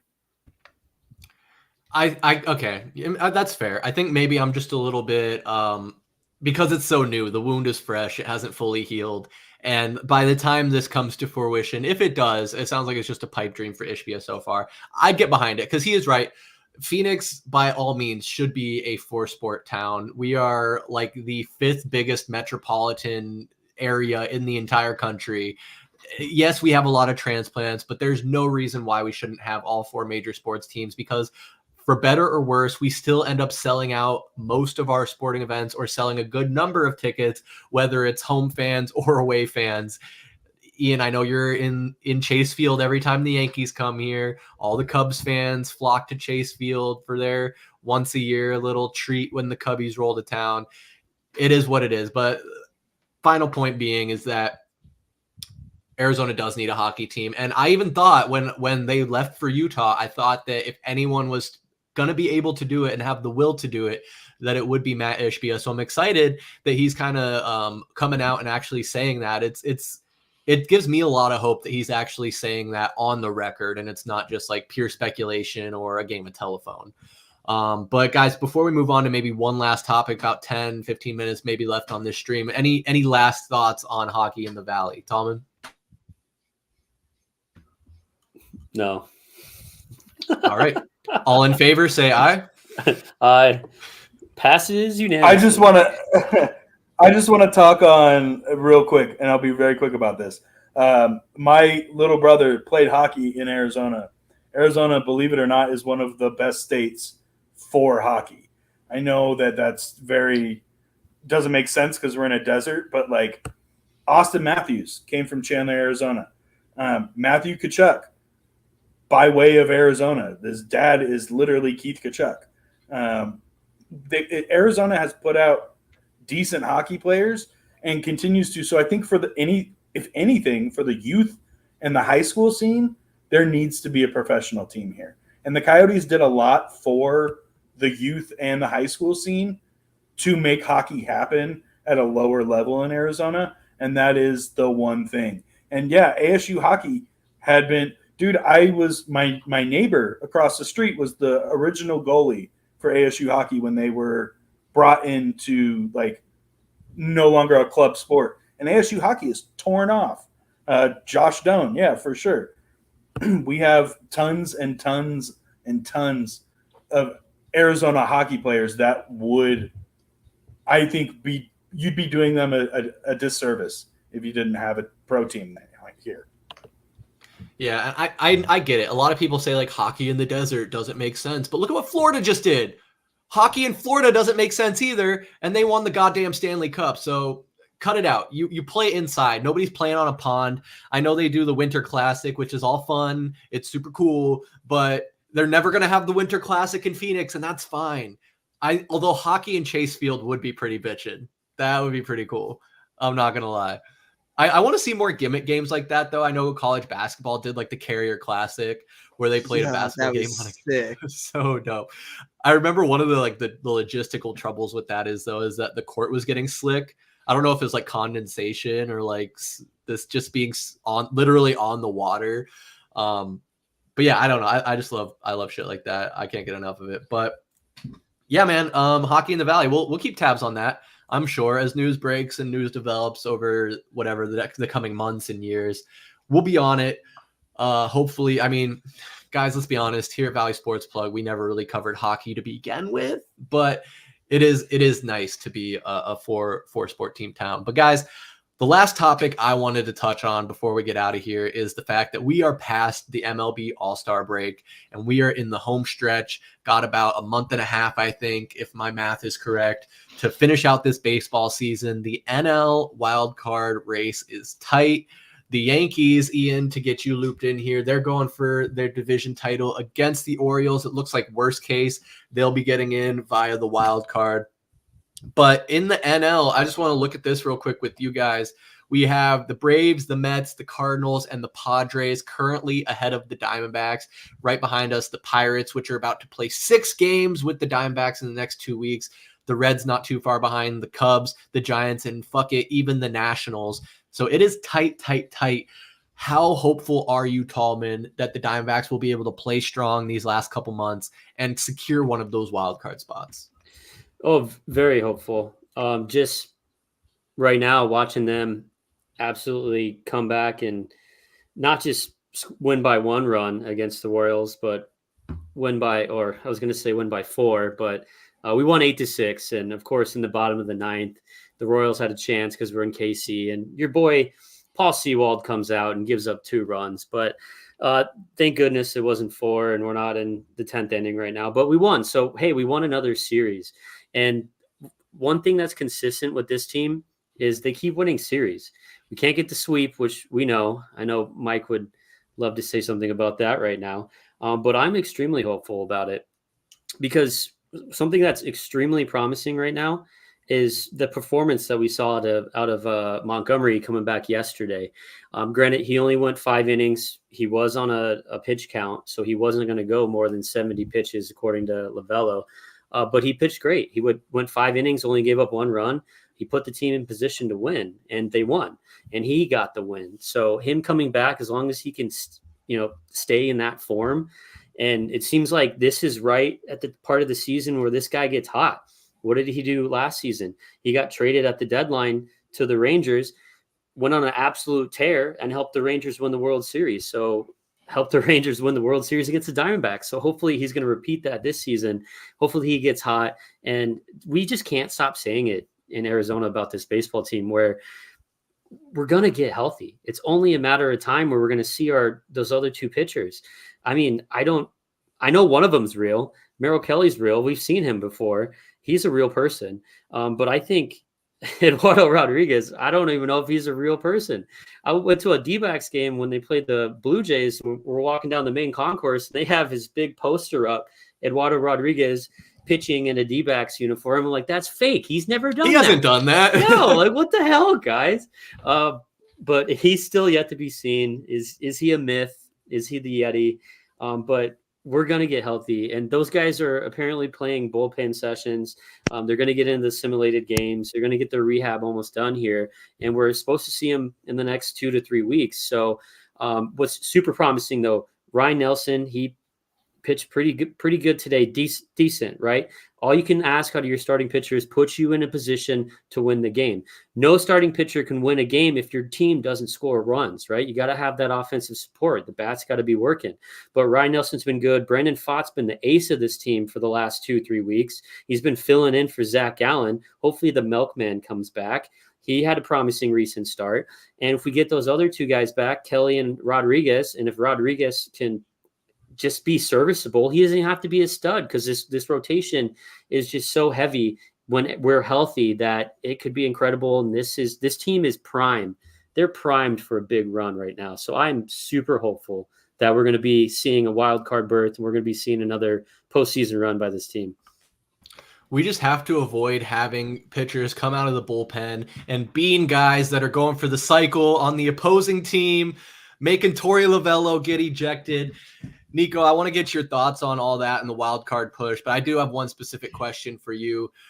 How much do the Diamondbacks need to make moves at the trade deadline or before it to be able to do that and accomplish that? Or are they good as they are and they just need to get healthy? I'd like to say we need to get healthy, but fuck, man, we got a month and a half. How long are we going to wait for the rest of the team to get healthy? Yeah, I think we need help. Here we are again, mind you, in the same position we were last year, talking about the same shit we were talking about last year, talking about the same additions that needed to be made last year. We were happy with the additions we made. Now we go into 2024. Our bullpen still needs fucking help, guys. Like, we need another lefty. Joe Mantiply cannot be the only lefty on this pitching staff. That's not successful.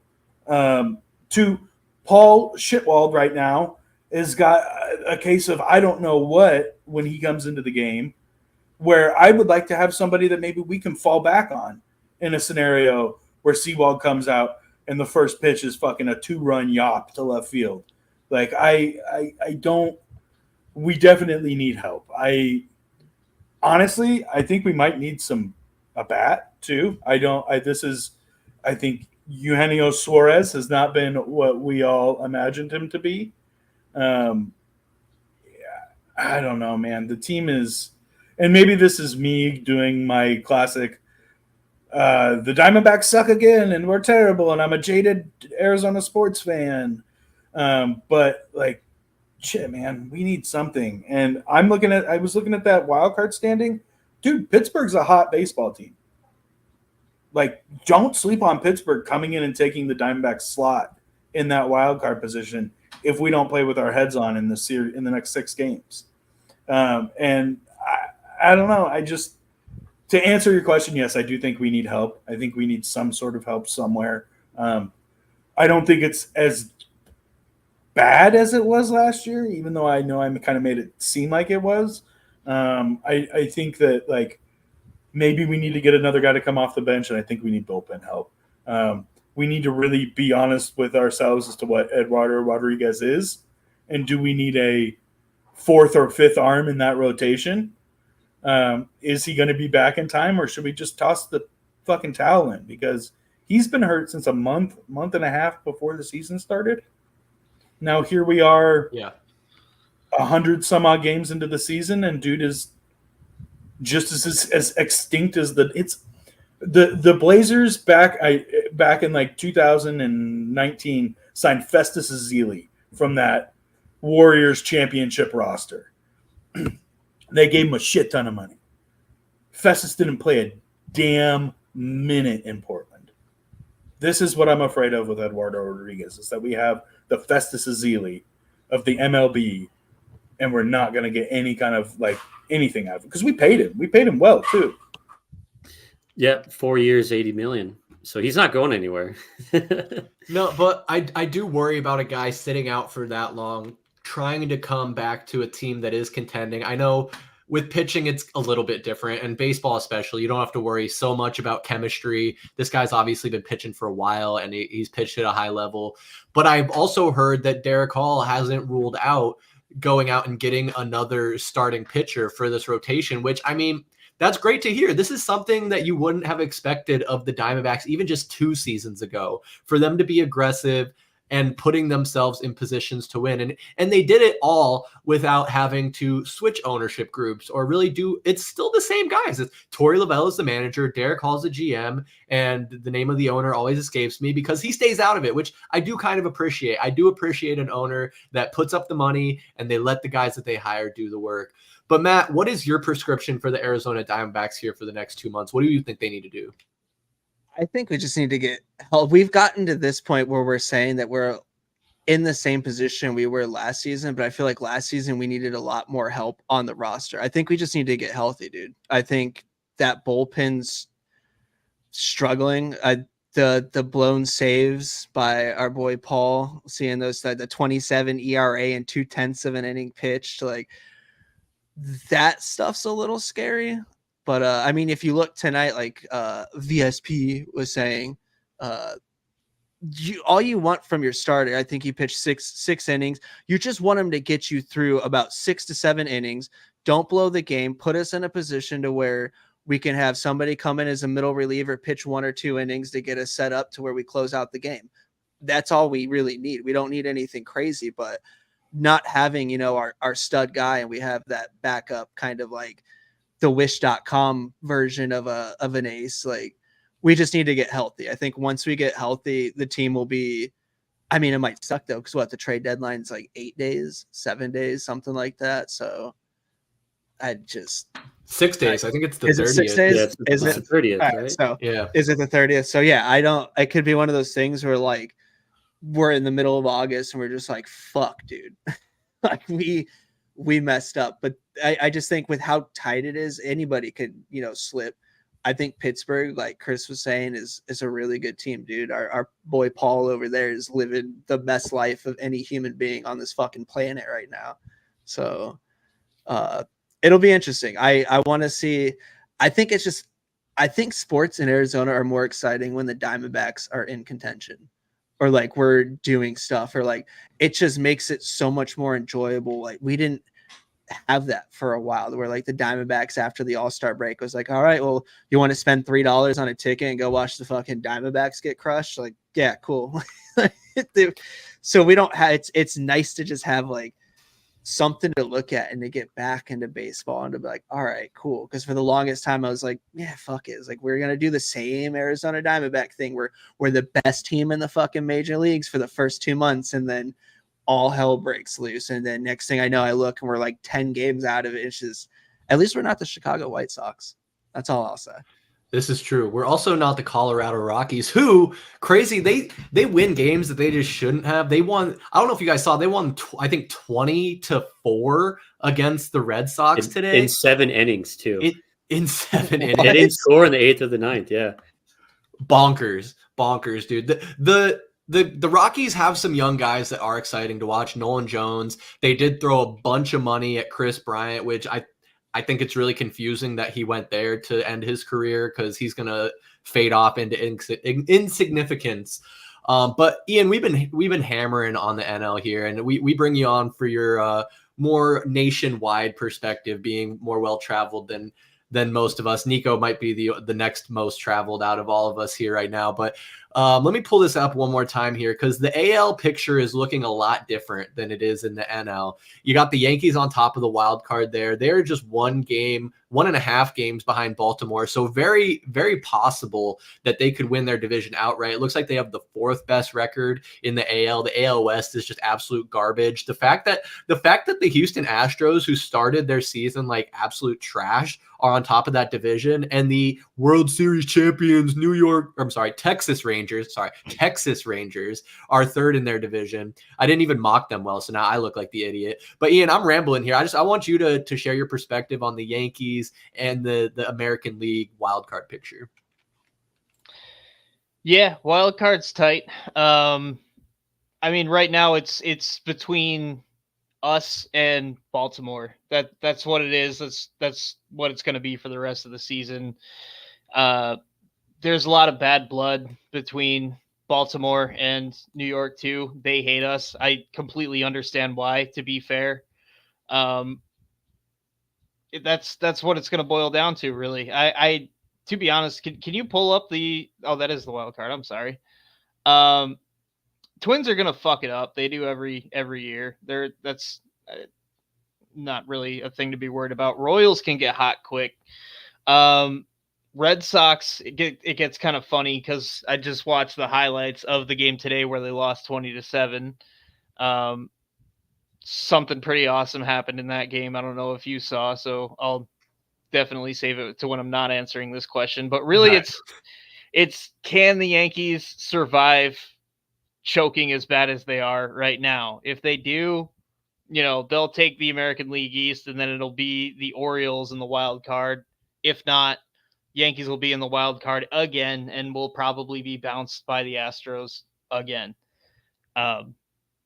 So that's pretty much where we're at. This is what the trepidation of a New York Yankees fan has been for the last 10 years is when are we going to get beat by the Astros? Yeah, it's been a tough stretch, and I was gonna lead off the handover to you talking about the Yankees haven't won the World Series since 2009, as if everyone writes the Yankees into the postseason every year. They won so many. They were so successful through all of our childhoods, and so they came to have that expectation when realistically for really any sports franchise you can't expect them to be that successful decade to decade. Now baseball's a little bit differently because the Yankees and the Dodgers are those teams that put up the most money to put together these rosters and be successful year in and year out. And it just hasn't translated for the Yankees. But would you say that Juan Soto might be the difference this season that changes that? Or are you feeling real similar to how you have in years past? Yeah, Juan Soto is awesome, and I love him, and I hope we keep him, but we have the exact same problem as we did last year. All we did was add Juan Soto to it. Like, we're still a top-heavy team. Do we have... instead of having one of the best players in the league, now we have two of the best players in the league, and everybody else is hitting the fucking Mendoza line. Like, we can't, when you go back and you look at the roster for the 2009 Yankees, biased narratives be damned, 1 through 9, those motherfuckers hit. They hit a lot. Jeter batted like 330 something. Like, that's not the case with this team. This team is, you got Judge who bats around 300 and, hits it over the fence constantly. You got Soto who bats 300 and, walks whenever he's not hitting. And then, everyone else is barely scraping by as an offense. And it's basically just that thing. And you have that on top of the pitching is just like randomly exploding for some reason. They're just like not getting it done. So I don't really know, man. I don't know what the answer is to fix this team right now because, we've been saying Judge needs help. We got Judge help. It just wasn't enough help. It's fucking weird, man. But yeah, I don't even remember what your question was. I'm sorry. I think I answered it though. You did. It was just about Soto. If Soto pushes him over the edge, it sounds like you think he adds to it, but it's not like really anything that's gonna be the difference maker in pushing him over the top. If I'm understanding. It's the most team sport of any sport, so they need more than just Soto to summarize it. Yeah, I think the interesting thing is, and it's funny because I finally crossed the path of playing with the Yankees in March to October or whatever the game mode is in the show. You look at that roster, man. Ian, you're right, dude. It's not the roster of even 2009 where 1 through 9 is. He's right, swinging sticks. A-Rod and Jeter, and you had some like real bats on that team. And the Mendoza line is a real thing, I think, for this Yankees team right now, where you do have Judge. You have Stanton, who has not been Mike Stanton, or Giancarlo Stanton, excuse me. That's an inside joke between Mike Bartell and I. But Giancarlo Stanton has not been the same character. Look at this list. Hideki Matsui, Swisher, Melky Cabrera, Johnny Damon. Literally, like, this team could absolutely swing. And then, like, we're talking this year's Yankees team is, like, Anthony Volpe. And, guys that aren't these names. Look at the fucking bullpen, man. Mark Jabba was on there. Ian Kennedy. I know those guys. Yeah. Yeah, bro. Like this was a really good baseball team. So I think it's interesting. I think Ian, I got you guys over the Astros this year. I don't have it much farther than that, to be honest with you, but I think you might have enough to get to squeak past. I'll take that. If we beat the Astros, that's a personal World Series for me. That's all it takes, right? We had a personal World Series with the Diamondbacks, with the Dodgers and the Phillies, and that was amazing. So, I mean, shit, if you beat the Astros, that could put the juice in the Yankees behind, and all of a sudden you got like a real threat. I would say that I think that the Yankees might have their best chance this season, just because the AL is not as strong as it has been in years past. I mean, the Orioles are good. Yeah. The Guardians are, I think personally, I think the Guardians have been kind of surprising, but I don't think they're as well-rounded of a team as their record suggests. I want to say that the AL is kind of wide open. I do think it would bode best for the Yankees if they can win their division, not have to play that 3-game wild card. But you see what a team can do. It's all about when you get hot and how you play once you do get hot. And so it'll be interesting. I'm really excited. Like, this is the past couple of seasons has made me become even a bigger baseball fan than I ever have been. It just continues to increase year after year. And I'm going to be really excited to continue to talk about the Arizona Diamondbacks and the MLB situation in general. On Saturday, I'm sure we're going to talk about our wish list for the Diamondbacks, our prescriptions for what they need to do, and plenty of conversations here in future roundtables as well. But fellas, we're at about an hour and 40 minutes in here. I'm going to let you get back to your wives and girlfriends. But real quick before we do, I want to give you each the floor to share any last thoughts with the people. So we'll go around the horn here. VSP Tallman, what you got? Yeah, let's just do a shout out, some love for America's most boring golfer, Xander Schauffele, for winning the Open, not the British Open, but winning the Open and finally winning a major. Let me rephrase that. He went so long without winning a major that he had to win 2 majors this year. So props to that boy for getting it done. Schauffele, we've talked about him on the Heat Check podcast a couple times. He's so boring, but he's so hard to hate because you see all these videos and he's so nice, but he's just boring. Yeah.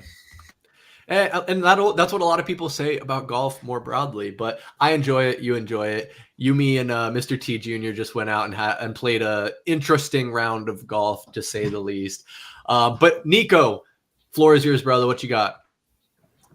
I got a sweet podcast coming out tomorrow, so I figured I'd bring out one of these here. Throw the strap over the shoulder. We got Valley of the Suplex airing tomorrow, gentlemen. Very, very excited about this.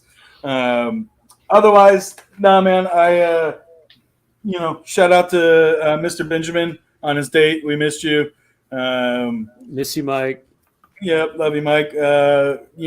Also shout out belated birthday to Mr. Benjamin as well. And yeah, I mean, shit, man. This is when things start to get fun, man. We got college football, the video game out. We got playoff baseball right in front of us, coming up quicker than we know what to do with. The Olympics are here. I'm ready for it. Let's do it, boys. Absolutely, man. And I keep saying, shout out Michael Benjamin. He is past his prime, but he's not over the hill. He's not over the hill. A lot of good years ahead for that big guy. We love him. Co-president of the Valley Sports Plug. Mr. T Jr., thank you for coming on with us, man. What you got to say before we let you go? I want to give a shout out to my offensive line at Kennesaw State. We got week 13 tonight against Sam Houston State. God, dude, I don't know, man. It's fun. These are fun to shoot the shit, but I'm excited to go play some college football. My kids are getting ready for bed, so I'm timing it like perfect. So that, and also, dude, I watched the Bryson DeChambeau play golf with Donald Trump on YouTube. Trump can play. Putting is not the greatest. His swing is ugly as shit. His putting is fucking atrocious. But aside from that, his swing isn't great. But his drive's not that great. It doesn't look good. It doesn't look. But I mean, the dude's wedges are on point. Like, he's pretty fucking good. But the putting stroke is so bad, dude. It's gross. But yeah, no, this is fun. I like shooting the shit. It's a good time. I'll give him the benefit of the doubt. He is what, like 79, 80 years old, so he's gonna have an old man swing. I'm curious how 78. Don't you dare age him. Dude, he swings. My dad's like 50 something, and he swings better than my dad. So well, there you go. That's what I'm saying. I wonder how good 40-year-old Trump golfed. I'm sure it was impressive. But Mr. T, always a pleasure. Ian asked me to pull up this video as we let him have the floor. So let's play this real quick. And it's 3-2. And a fly ball lazily hit to Doyle in center. And that'll retire the side. Red Sox. Here we go. Oh, a little bit of a dust up here now on the first base side. And both of the dugouts are emptying. Uh-oh. Players being pushed away. Fighting. So there's some backstory here that you need to know, and I would be completely remiss if I didn't bring this up. I really apologize for bringing this up while we're trying to end. But if you don't know who Reese McGuire is, he is a catcher for the Red Sox who in 2020 got arrested for jerking off in the parking lot of his practice facility. Cal Quantrill, who is the pitcher for the Rockies, mouthed to him, "You jacked off in a fucking parking lot, you dumb fuck," after he got him out. That's what the second link is the lip reading of that. I can't walk away from our roundtable without bringing that to your attention. It's just like, I can't, like, never have me back on here if I don't bring on something like that. All right, let me do it. Let me do it for the people. That is awesome. Was he like, what do you mean he got caught? Like, go Like, home, he was dude. Yeah, that's what any normal He couldn't person wait. would say. He just had to rub one out. I don't know. He's about to explode. It could. Hey, baseball players are all about their rituals, and maybe that's part of his ritual. What do we got? You jacked off in the fucking parking lot. Did he say you jacked off in the parking lot? Get fucked. Yes, he did. He said get. Yeah, or some shit. There's a fuck in there for sure. Yeah, he said. Where's John Boy Who is Medio that? when you need him? Who is Dude, that? he has Al Cantrell. He has a breakdown on it already. I saw it earlier today. The shit's fucking amazing. Was he really? God Yeah. damn, that's quick. He's He quick. says you dumb fuck. He calls Yep. him a dumb fuck. Yeah, you jacked off in the parking lot, you dumb fuck. Yeah. You dumb fuck. yeah. You had to bring that up. No, that's, You think that's like a Moises Alou thing where Moises used to pee on his hands to not get blisters? Jesus Christ. He gets a little cum on his hands. Yeah. that's what. All right, pitchers Chris, do. wrap it up. What the A hell? little bit of God's nectar. I'm trying that for softball next season. Hell yeah. A little bit of rosin, a little bit of cum, no big deal. Tallman, you're right. It's getting late. We're getting a little delirious here, maybe. But Ian, thank you for bringing us that to our attention. Is that all you had? Did you? I want to make sure you get everything out. Like McGuire, he got everything out. You get everything out that you got to say here. No, I'm good. That's it. Okay, solid. Good end point. Definitely, I appreciate you fellas coming on our Valley Sports Plug Roundtable. Make sure anybody who's watching live or back on the replay, you're following us at AZ_VSP on Instagram, X.com, TikTok, and pretty much any social media. Valley Sports Plug on Facebook and YouTube. We still got Threads. We still got the Threads logo down there, but we don't post on Threads, so don't go on Threads. Nobody uses Threads. But anyway, I'm Chris Patrick for VSP Tallman, Niko, Ian, and Mr. T Jr. We'll see you next time. Peace.